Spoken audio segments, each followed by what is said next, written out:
दोस्तों, dream real job में आप सभी का स्वागत है। आइए LPCBT 1 का पार्ट 3 के बारे में डिस्कशन करते हैं। जो LPCBT 1 एग्ज़ाम 2020-8-2018 सेकेंड शिफ्ट का क्वेश्चन है। आइए समझते हैं।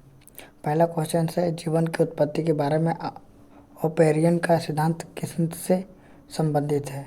तो याद रखिएगा, ये आपका रासायनिक विकास से संबंधित है। किससे? तो रासायनिक विकास से संबंधित है। फिर नेक्स्ट देखिएगा, नेक्स्ट देखिए,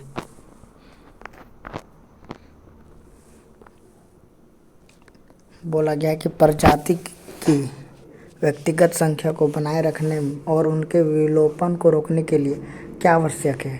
तो याद रखिएगा, उसका आवश्यक है आपका प्रजनन। क्या है? तो प्रजनन, है ना। याद रखिएगा क्या आंसर है? तो प्रजनन। ठीक है। नेक्स्ट देखिए, ध्वनि की दृढ़ता को दोहराए प्रतिबिंब का परिमाण होती है, इसे क्या कहा जाता है? उसको हम लोग बोलते हैं प्रतिध्वनि। क्या बोलते हैं? तो प्रतिध्वनि बोलते हैं, है ना। नेक्स्ट देखिए, बोलता है कि प्रकाश क्वांटम संख्या का सिद्धांत किसने दिया था? तो याद रखिएगा, जो प्रकाश क्वांटम सिद्धांत तो प्लैंक दिया था। कौन दिया था? तो प्लैंक दिया था। याद रखिएगा, ठीक है। प्रकाश का क्वांटम सिद्धांत तो प्लैंक दिया था। नेक्स्ट देखिए, सबसे कठोर प्राकृतिक पदार्थ हीरा होता है। याद रखिएगा, सबसे कठोर प्राकृतिक पदार्थ आपका हीरा होता है। ठीक है। नेक्स्ट देखिए, आधुनिक आवर्त सारणी में टेढ़ी मेढ़ी रेखा किसे अलग रखती है? तो याद रखिएगा, जो टेढ़ी मेढ़ी रेखा है वो आपका धातुओं और अधातुओं को अलग रखती है। ठीक है, धातुओं और अधातुओं को अलग रखती है। नेक्स्ट देखिए, मनुष्यों में एक संयोजी उत्तक को दोहरा उदाहरण है। तो मनुष्य में संयोजी उत्तक का जो उदाहरण है वो आपका हड्डी आता है। क्या आता है? हड्डी। हड्डी को ही बोलते हैं उत्तक। ठीक है, संयोजी उत्तक। नेक्स्ट देखिए, कार्बन के उपयोग द्वारा अपचयन करके किस धातु को प्राप्त नहीं किया जा सकता है? तो याद रखिएगा, कार्बन का जो उपयोग करके अपचयन करके हम लोग सोडियम धातु को प्राप्त नहीं कर सकते हैं। ठीक है। नेक्स्ट देखिए, जब सोडियम क्लोराइड के पानी में बने घोल के मध्य से बिजली पारित होती है तो कौन सा उत्पादन होता है? तो याद रखिएगा, आपका सोडियम हाइड्रोक्साइड होता है। क्या होता है? तो सोडियम हाइड्रो ऑक्साइड। ठीक है। नेक्स्ट देखिए, अणु का गठन करने वाले परमाणु की संख्या क्या होती है? क्या कहते हैं? तो याद रखिएगा, जो अणु का गठन करते हैं उसको परमाणुकता बोलते हैं। क्या बोलते हैं? परमाणुकता बोलते हैं। बर्फ पानी पर तैरता है क्योंकि इसका घनत्व पानी के घनत्व से कम होता है। याद रखिएगा, ठीक है। पानी से कम होता है। किसका? बर्फ का। बर्फ का घनत्व पानी से कम होता है, इसलिए पानी में तैरता है। नेक्स्ट देखिए, जो LPCBT 1 20/8/2018 का थर्ड शिफ्ट में पूछा गया क्वेश्चन से, बोला गया कि जो M सेल है ना, में समाहित किए जा सकने वाले इलेक्ट्रॉन की संख्या कितनी है? तो याद रखिएगा 18 होता है। तो कैसे होता है? तो इसका फॉर्मूला है, जानते हैं, समझते हैं।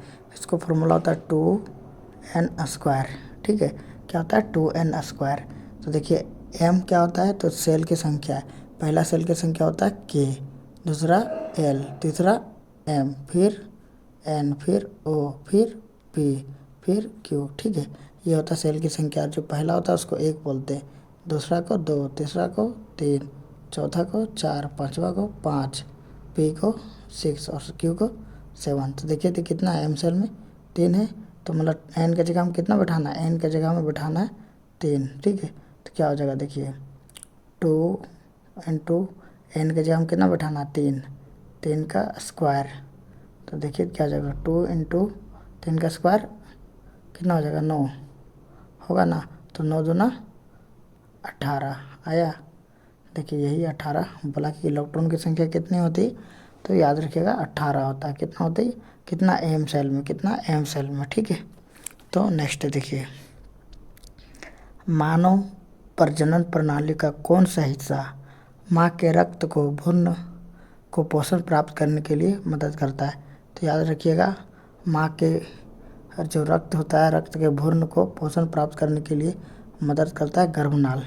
इसी को हम लोग बोलते हैं प्लेसेंटा। क्या बोलते हैं? प्लेसेंटा, ठीक है। इसी को बोलते हैं गर्भनाल, ठीक है। जो गर्भनाल होता है बच्चे का जो पोषण और उत्सर्जन दोनों का काम करता है, ठीक है। पोषण और उत्सर्जन दोनों का काम करता है। नेक्स्ट देखिए, जंतुओं का कौन सा समूह विशेष रूप से मुक्त रूप से रहने वाली समुद्री जीव कहलाता है? तो याद रखिएगा, एकिनोडर्मेटा कहता है। किसको बोलते हैं? तो एकिनोडर्मेटा को बोलते हैं। क्या बोलते हैं? जंतुओं का समूह जो विशेष रूप से मुक्त रूप में समुद्री जीव होते हैं रहने वाले, ठीक है ना, उसको एकिनोडर्मेटा कहते हैं। नेक्स्ट देखिए, पौधे का सार्वभौमिक प्राकृतिक ऑक्सीजन क्या होता है? तो याद रखिएगा, पौधे के सार्वभौमिक प्राकृतिक होता है आपका IAA। क्या होता है? IAA होता है, ठीक है। नेक्स्ट देखिए, कौन ऊर्ध्वपातन कर सकता है? तो याद रखिएगा, आपका अमोनियम क्लोराइड ऊर्ध्वपातन कर सकता है, ठीक है। कौन कर सकता है? तो अमोनिया क्लोराइड, है ना, ये ऊर्ध्वपातन कर सकता है। नेक्स्ट देखिए, बल की परिभाषा किस आधार पर व्याख्या किया जा सकता है? तो याद रखिएगा, बल का जो परिभाषा है न्यूटन का पहला नियम से परिभाषा होता है, और न्यूटन के दूसरा नियम क्या करता है? तो बल का फॉर्मूला देता है ना। याद रखिएगा, न्यूटन का दूसरा नियम क्या देता है? तो बल का फॉर्मूला देता है, ठीक है। तो नेक्स्ट देखिए,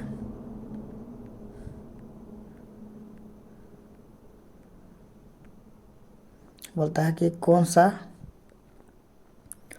जानवर अपना लिंग बदल सकता है? तो स्नेल जो होता है अपना लिंग बदल सकता है। याद रखिएगा, जो स्नेल होता है अपना लिंग बदल सकता है।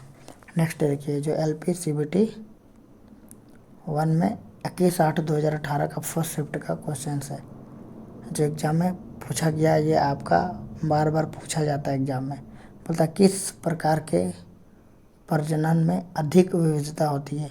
तो याद रखिएगा, जो लैंगिक जनन होता है ना, उसमें अधिक विविधता होती है, ठीक है, याद रखिएगा। नेक्स्ट देखिए, पानी के द्वारा ऊपर की तरफ लगाया गया बल को क्या कहते हैं? तो पानी के द्वारा लगाया गया ऊपर के बल को हम लोग उत्प्लावक बल कहते हैं। क्या बोलते हैं? उत्प्लावक बल कहते हैं। नेक्स्ट देखिए, अगर किसी चालक का प्रतिरोध आधा कर दिया जाए तो इसका ऊष्मीय प्रभाव क्या हो जाएगा? तो याद रखिएगा, अगर किसी चालक में प्रतिरोध आधा करेंगे तो उसका ऊष्मीय जो हीट होता है प्रभाव वो आधा हो जाएगा। क्या हो जाएगा? आधा हो जाएगा, ठीक है, याद रखिएगा। नेक्स्ट देखिए, बोलता है पौधों का नर जनन अंग कौन सा होता है? याद रखिएगा, पौधों का जो नर प्रजनन अंग होता है वो आपका पूर्ण केसर होता है, और पौधे के जो मादा प्रजनन अंग होते हैं, है ना, मादा प्रजनन अंग होते हैं, वो आपका होता है स्त्री केसर। क्या होता है? स्त्री केसर होता है, ठीक है, याद रखिएगा, स्त्री केसर, ठीक है। ये आपका स्त्री केसर क्या है? तो आपका मादा प्रजनन अंग है, ठीक है। बोलता है अत्यधिक प्रतिरोध वाले चालक को क्या कहते हैं? तो अत्यधिक प्रतिरोध वाले चालक को हम लोग प्रतिरोधक बोलते हैं। क्या बोलते हैं? प्रतिरोधक बोलते हैं। नेक्स्ट देखिए, बोलता है पार्थेनोकोपी को किस रूप में परिभाषित किया जाता है? याद रखिएगा, पार्थेनोकोपी को हम लोग निषेचन के बिना फलों का विकास कहते हैं, ठीक है। नेक्स्ट देखिए, बोलता है जो फास्फोरस का एक परमाणु में कितने संयोजी इलेक्ट्रॉन होता है? याद रखिएगा, फास्फोरस में एक इलेक्ट्रॉन में आपका 5 संयोजी इलेक्ट्रॉन होता है एक परमाणु में, ठीक है। नेक्स्ट देखिए, ये LPCVT 1 में 21/8/2018 का सेकेंड शिफ्ट में पूछा गया था कि एक सांद्र अम्ल को तनु करने के लिए क्या करना चाहिए? तो याद रखिएगा, एक अम्ल को, जो सांद्र अम्ल होता है उसको तनु करने के लिए आपका सांद्र अम्ल और पानी मिलाना चाहिए। ठीक है, पहले सांद्र अम्ल में क्या मिलाना चाहिए, पानी मिलाना चाहिए। नेक्स्ट देखिए, बोलता है वह प्रक्रिया जिसमें अम्ल और क्षार मिलाकर लवण और क्या बनाता है, तो लवण और जल मिलाता है। क्या बनाता है, लवण और जल बनाता है ना। तो इस निर्माण को हम लोग बोलते हैं उदासीनीकरण। क्या बोलते हैं, उदासीनीकरण बोलते हैं। ठीक है, नेक्स्ट देखिए, बोलता है एक अवतल दर्पण के वक्रता केंद्र पर रखी और इसका प्रतिबिंब कहाँ बनेगा। तो याद रखिएगा, आप अवतल दर्पण में जब भी बनाइएगा, है ना, तो वक्रता कहाँ रखें, तो वक्रता केंद्र में रखिएगा तो बनेगा कहाँ पे, तो वक्रता केंद्र में ही बनेगा। याद रखिए, अवतल दर्पण में जब भी बात करेगा तो याद रखिएगा किसके, अवतल दर्पण में, तो वक्रता केंद्र पर रखेगा वस्तु तो बनेगा कहाँ प्रतिबिंब, वक्रता केंद्र में। ठीक है, नेक्स्ट बोलता है रक्त में पाए जाने वाले कौन से शरीर में ऑक्सीजन परिवहन के लिए जिम्मेदार होता है। तो याद रखिए, ऑक्सीजन परिवहन के लिए आपका प्लाज्मा होता है। कौन सा होता है, तो प्लाज्मा होता है। ठीक है, नेक्स्ट देखिए, बोलता है बिजली में प्रतीक आर जो प्रतिरोध होता है वो हम लोग क्या बोलते हैं, आर को प्रतिरोध बोलते हैं। क्या बोलते हैं, तो आर को हम लोग प्रतिरोध बोलते हैं ना। नेक्स्ट देखिए, कौन सा उभयलिंगी फूल है, तो याद रखिएगा सरसों होता है उभयलिंगी फूल। कौन सा होता है, सरसों होता है उभयलिंगी फूल। फिर बोलता है कि उस अंग को नाम जो भ्रूण विकसित करता है। याद रखिएगा, गर्भाशय जो होता है वो भ्रूण विकसित करता है, उस अंग का नाम बताने पूछ रहा है। तो जहाँ भ्रूण विकसित होता है तो गर्भाशय होता है। क्या होता है, गर्भाशय होता है। ठीक है, नेक्स्ट देखिए, बोलता है पानी के एक मोल में कितना अणु होता है। याद रखिएगा, पानी के एक मोल में आपका 6.02 इंटू 10⁻23 होता है। ठीक है, नेक्स्ट देखिए,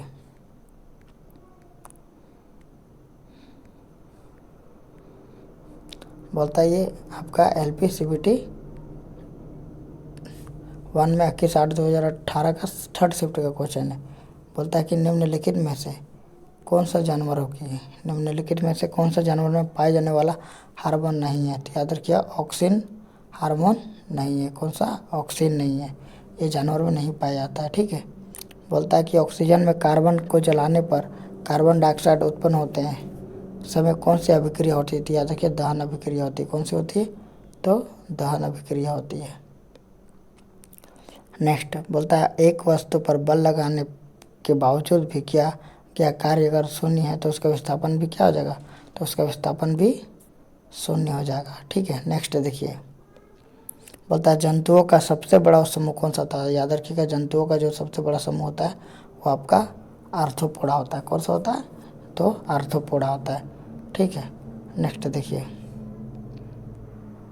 बोलता है लगातार या एकाधिक के कारण से प्रतिध्वनि को एक से अधिक बार सुना जा सकता है, उसको हम लोग क्या बोलते हैं, तो उसको बोलते हैं हम लोग परावर्तन। क्या बोलते हैं, परावर्तन बोलते हैं। ठीक है, बोलता है जो मैग्नीशियम रिबन को जलाने से सफ़ेद राख उत्पन्न होते हैं जिसे हम लोग बनाने के लिए पानी में घोला जाता है, उसको हम लोग क्या बोलते हैं, मैग्नीशियम हाइड्रो ऑक्साइड बोलते हैं। क्या बोलते हैं, मैग्नीशियम हाइड्रो ऑक्साइड बोलते हैं। ठीक है, याद रखिएगा, मैग्नीशियम हाइड्रो ऑक्साइड है ना।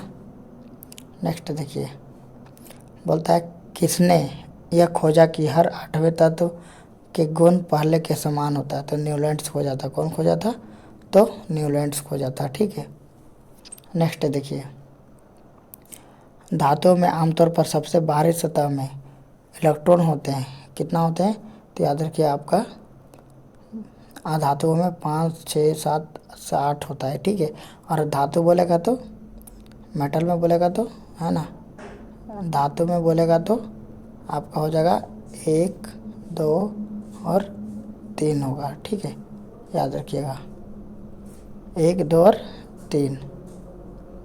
नेक्स्ट देखिए, परमाणु की त्रिज्या का प्रयोग किसे मापने के लिए किया जाता है।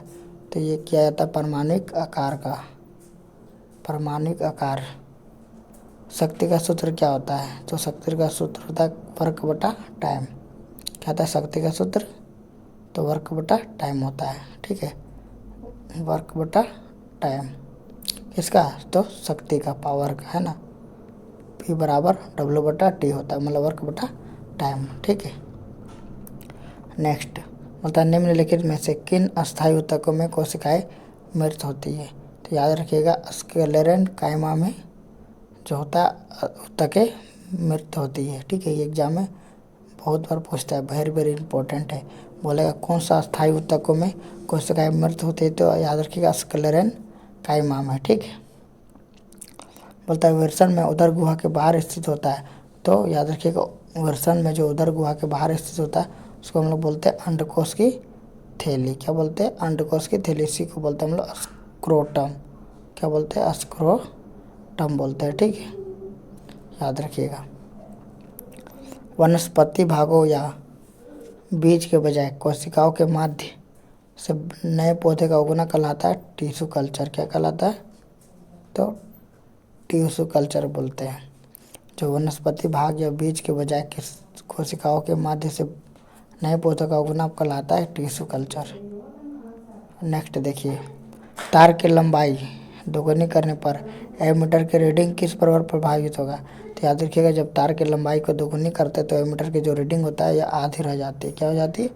तो आधी रह जाती है। ठीक है, नेक्स्ट देखिए, बोलता है कि स्थिति या आकृति में हुए परिवर्तन के कारण एक वस्तु में निहित ऊर्जा को क्या कहते हैं हम लोग? तो याद रखिए एक ऊर्जा को निहित में हम लोग बोलते हैं स्थितिज ऊर्जा। क्या बोलते हैं?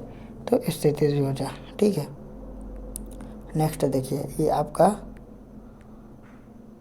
ILP है ना, इसका कंप्लीट नहीं हुआ है, इसका वो कुछ क्वेश्चन बचा हुआ है। ठीक है, बोलता है कि किस जल विद्युत ग्रह में विद्युत ऊर्जा में परिवर्तन होने वाली ऊर्जा होती है? याद रखिएगा जब कोई जल विद्युत ग्रह में विद्युत ऊर्जा में परिवर्तन होने वाली ऊर्जा होती है वो हम लोग बोलते हैं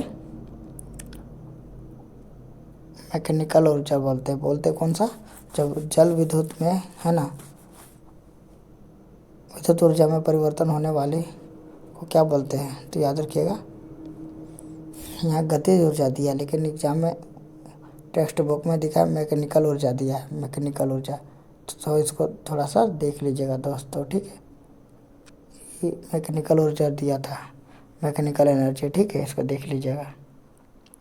न्यूलैंड्स ने उस समय तक ज्ञात तत्वों को अपने अष्टक वाले आवर्तन में उपस्थित होती है। तो याद रखिए न्यूलैंड्स के जो अष्टक नियम है उसमें से जो अवस्थित है उसमें से आपका दिया था 56। कितना था? 56 था। क्यों? न्यूलैंड्स का। ठीक है, कितना था? तो 56। न्यूलैंड से ही दिया था अष्टक का नियम, सारेगामा पा, है ना। और डोबेराइनर दिया था त्रिक का नियम। ठीक है, जिसको ट्राइट्स नियम भी कहते हैं। मेंडलीफ दिया था द्रव्यमान का बढ़ते क्रम में, और परमाणु के बढ़ते क्रम में मोजले दिया था। ठीक है, नेक्स्ट देखिए, ये LPCBT 1 एग्जाम 29/8/2018 में पूछा गया था कि विस्थापन के परिवर्तन को दर को हम लोग क्या बोलते हैं? याद रखिएगा जो विस्थापन के परिवर्तन होता है उसके दर को हम लोग वेग कहते हैं। ठीक है, नेक्स्ट देखिए, बोलता है स्थितिज ऊर्जा और गतिज ऊर्जा को योग के हम लोग क्या बोलते हैं? याद रखिएगा यांत्रिक ऊर्जा बोलते हैं। क्या बोलते हैं? यांत्रिक ऊर्जा। 12 डिग्री सेल्सियस पर जल की भौतिक अवस्था क्या होती है? याद रखिए 12 डिग्री सेल्सियस पर जल की भौतिक अवस्था द्रव में होती है। ठीक है, बोलता है एक तत्व का परमाणु क्रमांक 17 है, यह क्या होती है? तो यह एक हैलोजन परिवार होती है। ठीक, याद रखिएगा जो 17 ग्रुप होता है हैलोजन परिवार, और जो 18 ग्रुप होता है उसको बोलते हैं हम लोग अक्रिय गैस। क्या बोलते हैं? अक्रिय गैस बोलते हैं। ठीक है ना, याद रखिएगा। ठीक है, नेक्स्ट देखिए, बोलते हैं कि निम्न में से कौन सी विधि जल को पंकिल जल को अलग करेगी? याद रखिएगा निस्पंदन। निस्पंदन जो होता है वो आपका विधि जल को पंकिल जल से अलग करेगा। बोलता है असंतृप्त यौगिक के दहन के दौरान देखी जाती है कौन सा लौ देखी जाती है? असंतृप्त हाइड्रोजन जब भी होगा तो पीली लौ देखी जाती है। ठीक है, नेक्स्ट देखिए, बोलता है प्राग कण किस में पाया जाता है? याद रखिएगा जो प्राग कण होता है आपका प्राग कोश में पाया जाता है। नेक्स्ट देखिए, बोलता है किसी समांतर परिपथ में यदि किसी खराबी के कारण एक विद्युतीय उपकरण कार्य करना बंद कर दे तो सभी अन्य विद्युतीय उपकरण सामान्य रूप से कार्य करते रहेंगे। ठीक है, क्या करते रहेंगे? सामान्य रूप से कार्य करते रहेंगे। नेक्स्ट देखिए, बोलता है कि जब किसी बंदूक से गोली चलाई जाती है तो उसकी संभावित स्थितिज ऊर्जा किस में परिवर्तन होता है? याद रखिएगा वो गति ऊर्जा में होता है। क्या होता है? गति ऊर्जा में परिवर्तन होता है। नेक्स्ट देखिए, बता निम्नलिखित में से किसका यूज या उपयोग सिरका तैयार करने में किया जाता है? तो याद रखिएगा एसिटिक जो एसिड होता है उन लोग को हम क्या करते हैं? एसिटिक एसिड को सिरका बनाने में यूज़ करते हैं। नेक्स्ट बोलता है निम्न में से कौन सा एंजाइम अग्नाशय द्वारा स्रावित होता है? तो याद रखिएगा जो ट्रिप्सिन होता है वो अग्नाशय द्वारा स्रावित होता है। ये एग्जाम में बहुत पूछता है। नेक्स्ट देखिए, बोलता है तत्व में फ्लोरीन, क्लोरीन, ब्रोमीन, आयोडीन, अर्टेनियम को सामान्यतः किस नाम से जाना जाता है? याद रखिएगा फ्लोरीन, क्लोरीन, ब्रोमीन, आयोडीन सब हैलोजन परिवार है, क्योंकि इसका जो बाहरी कक्षा में 7 इलेक्ट्रॉन होता है। कितना होता है? 7 इलेक्ट्रॉन होता है। ठीक है, इसी को हम लोग वर्ग बोलते हैं ग्रुप 17। क्या बोलते हैं? ग्रुप 17, है ना, याद रखिएगा। नेक्स्ट देखिए, किसमें परिवर्तन करके किसी पदार्थ को एक अवस्था के रूप में दूसरे परिवर्तन में किया जा सकता है? तो याद रखिए टेम्परेचर। क्या होता है? तो टेम्परेचर को एक अवस्था में जो दूसरे अवस्था में परिवर्तन करता है उसको हम लोग टेम्परेचर बोलते हैं। नेक्स्ट देखिए, ये आपका LPCVT 1 का जो 30/8/2018 का फर्स्ट शिफ्ट है उसमें पूछा गया क्वेश्चन है। देखिए बोलता है जो सोडियम कार्बोनेट का रासायनिक सूत्र क्या होता है? तो याद रखिएगा जो सोडियम कार्बोनेट का रासायनिक सूत्र होता है वो आपका Na2CO3 होता है। इसको सोडियम कार्बोनेट बोलते हैं। ठीक है, सोडियम कार्बोनेट को हम लोग और क्या बोलते हैं? तो हम लोग बोलते हैं धावन सोडा। क्या बोलते हैं? धावन सोडा। ठीक है, धावन सोडा बोलते हैं किसको? सोडियम कार्बोनेट को। ठीक, और सोडियम जो NaHCO3 ये होता है, इसको हम लोग क्या बोलते हैं? तो याद रखिएगा NaHCO3 जो होता है इसको हम लोग बोलते हैं खाने वाला सोडा। क्या बोलते हैं? खाने वाला सोडा, खाने वाला सोडा। ठीक है, इसी को बोलते हैं मीठा सोडा। ठीक है। नेक्स्ट देखिए, एक खींचे हुए धनुष से तीर छोड़ते समय धनुष की स्थितिज ऊर्जा किसमें बदल जाती है? तो याद रखिएगा गतिज ऊर्जा में बदल जाती है। किसमें? गतिज ऊर्जा में बदल जाती है। नेक्स्ट देखिए, बोलता है मधुमक्खी के द्वारा काटे जाने पर इनमें से कौन सी चीज़ आपको राहत देने के लिए उपयोग होता है? तो याद रखिएगा बेकिंग सोडा ही बोलते हैं, है ना, उसको भी बेकिंग सोडा ही बोलते हैं ना। ये बेकिंग सोडा क्या करता है? राहत देता है। इसी को बोलते हैं NaHCO3 बोलते हैं। ठीक है, इसी को बोलते हैं खाने वाला सोडा। ठीक है। नेक्स्ट देखिए, यांत्रिक ऊर्जा किसके बराबर होता है? याद रखिएगा जब भी आंतरिक ऊर्जा पूछेगा ये गति और स्थिति के बराबर होती है। ठीक है। नेक्स्ट देखिए, बोलता है कि लोहे की कठोर और मजबूत बनाने के लिए, जो लोहे को कठोर और मजबूत बनाने के लिए उसमें क्या मिलाया जाता है? तो लोहे को मजबूत और कठोर बनाने के लिए उसमें हम लोग कार्बन मिलाते हैं। क्या मिलाते हैं?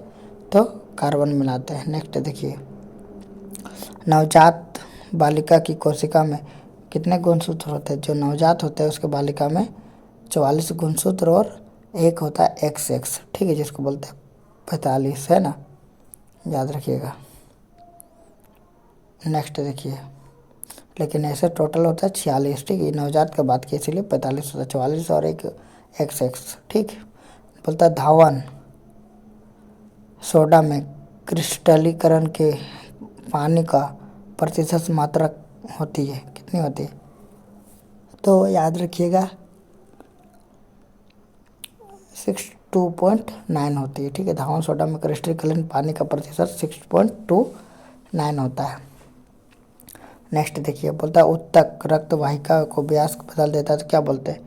जो मांसपेशी जो उत्तक रक्त वाहिका को व्यास में बदल देता है, याद रखिएगा। ठीक है, बोलता है क्षारीय धातु को आधुनिक अवसाने में कौन से समूह में रखा गया? तो याद रखिएगा क्षारीय धातु को हम लोग पहला समूह में रखा गया। ठीक है, देखिए ये LPCVT 1 का जो 30/8/2018 का सेकेंड शिफ्ट में पूछा गया क्वेश्चन। बोलता है न्यूनट्स की तालिका में कौन सा हैलोजन के साथ रखा गया था?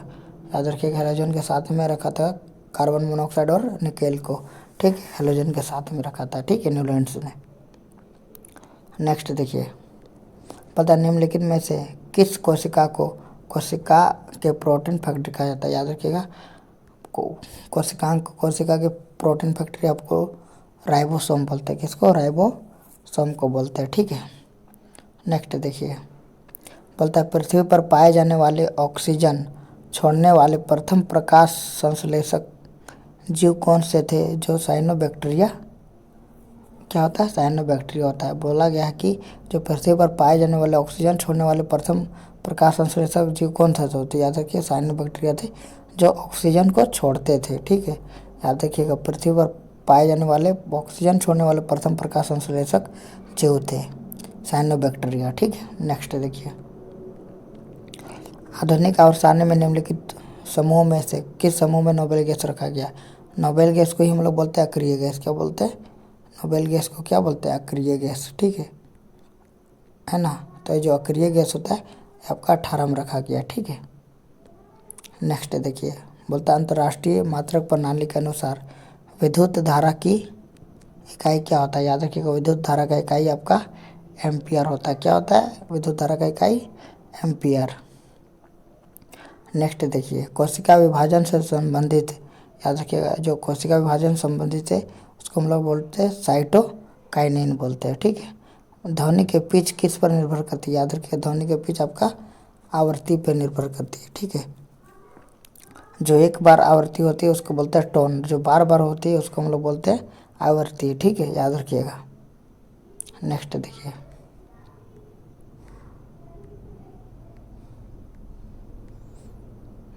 ये CVT 60 का थर्ड शिफ्ट का है ना, LP का। बोलता है व्यंजक चूर्ण को जल में मिश्रित करने पर कौन सी गैस निकलती है? याद रखिएगा क्लोरीन निकलती है। कौन सा निकलती है? क्लोरीन। बोलता है कि ऊर्जा उत्पादन के दौरान ग्लूकोज का पाइरूवेट में विघटन को क्या बोलते हैं? तो याद रखिएगा उसको बोलते हैं कोशिका द्रव्य बोलते हैं। क्या करता है? तो ऊर्जा उत्पादन के दौरान ग्लूकोज को पाइरूवेट में विघटन कर देता है। बोलता है पित्तल निम्न में से किसके में से धातु है? तो याद रखिए पित्तल है आपका तांबा और जस्ता को, है ना। तो याद रखिएगा पित्तल को पिताजी, क्या रखिएगा? पिताजी, है ना। क्या रखिएगा? पिताजी, है ना। तो पी से पित्तल, ता से तांबा और जा से जस्ता। ठीक है, याद हो जाएगा पित्तल, तांबा और जस्ता, है ना। ये आपका हो गया पित्तल, है ना। ये आपका हो गया तांबा, है ना। ये हो गया आपका जस्ता,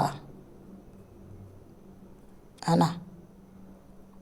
नेक्स्ट देखिए, कैल्शियम फॉस्फेट का आणविक सूत्र क्या होता है? याद रखिए कैल्शियम फॉस्फेट का आणविक सूत्र Ca2PO4 होता है ना। Ca2PO4 का होल्ट कैल्शियम फॉस्फेट का। नेक्स्ट देखिए, जो सिल्वर और क्लोरीन के संयुक्त होने पर बनने वाला यौगिक होता है सिल्वर क्लोराइड। क्या होता है? Silver chloride. किसका? सिल्वर और क्लोरीन का बनने पर क्या होता है? सिल्वर क्लोराइड, जिसको बोलते हैं AgCl, है ना। क्या बोलते हैं? AgCl। ठीक, नेक्स्ट देखिए, ये LPCVT 1 का 31/8/2018 में फर्स्ट शिफ्ट में पूछा गया था कि एक गोलीय दर्पण के परावर्ती पृष्ठ के मध्य एक बिंदु से होता है जिसे हम लोग कहते हैं ध्रुव। क्या बोलते हैं? ध्रुव बोलते हैं। ठीक है, नेक्स्ट देखिए, जो बायोगैस में मीथेन का प्रतिशत होता है वो याद रखिएगा 60% होता है। कितना होता है? 60%। पृथ्वी की सतह पर गुरुत्वाकर्षण के कारण त्वरण का मान कितना होता है? तो याद रखिएगा 9.8 होता है। कितना होता है? 9.8 पर सेकेंड। नेक्स्ट देखिए, पुष्प के मध्य में स्थित जो भाग होता है उसको हम लोग बोलते हैं मादा भाग को अंडप बोलते हैं। क्या बोलते हैं? अंडप। न्यूलैंड्स के अष्टक नियम के अनुसार निम्न तत्व में से कौन सा तत्व अंतिम तत्व है? याद रखिएगा ये न्यूलैंड्स के तत्व के अनुसार जो अंतिम तत्व था वो था थोरियम। क्या था? थोरियम। बोलता है कि दोनों वस्तुओं के मध्य का बल हमेशा बराबर और विपरीत होता है। यह विचार न्यूटन के किस नियम में आया था? या तो यह आया था गति का तीसरा नियम में। क्या होता है? गति का तीसरा नियम में आया था। ठीक है, मस्तिष्क का कौन सा हिस्सा सांस लेने के लिए नियंत्रित करता है? तो याद रखिएगा अस्थि मज्जा जो होता है वो आपका सांस लेने में मदद करता है। आइए LPCVT एग्ज़ाम 23/8/2018 सेकेंड शिफ्ट में पूछा गया क्वेश्चंस। बोलता है यदि एक वस्तु का संवेग 3 गुना कर देते हैं या कर दिया जाता है तो इसकी गतिज ऊर्जा क्या होता है, तो मोल मानक का 9 गुना हो जाता है। नेक्स्ट बोलता है मादा में अंडाणु उत्पादन की प्रक्रिया को क्या कहते हैं, तो याद रखिए अंड जनन करते, क्या करते हैं, अंड जनन। और आपका एक ही अवधि में मौजूद आधुनिक और आवधिक तरीका तत्वों में निम्नलिखित में से क्या संबंध है, याद रखिएगा सेलों की संख्या, ठीक है, सेलों की संख्या। तो दोस्त आज इतना ही कंप्लीट करते हैं, नेक्स्ट वीडियो में आपका एलपी कंप्लीट कर देंगे और एलपी के साथ साथ ग्रुप डी का जो पूछा गया क्वेश्चन है वो क्लियर कर देंगे। तो क्लास अच्छा लगे तो लाइक कमेंट शेयर कीजिएगा और जुड़े रहने के लिए सब्सक्राइब कर लीजिए ताकि आपको इन्फॉर्मेशन सबसे फर्स्ट मिले। जय हिंद दोस्तों, जय भारत।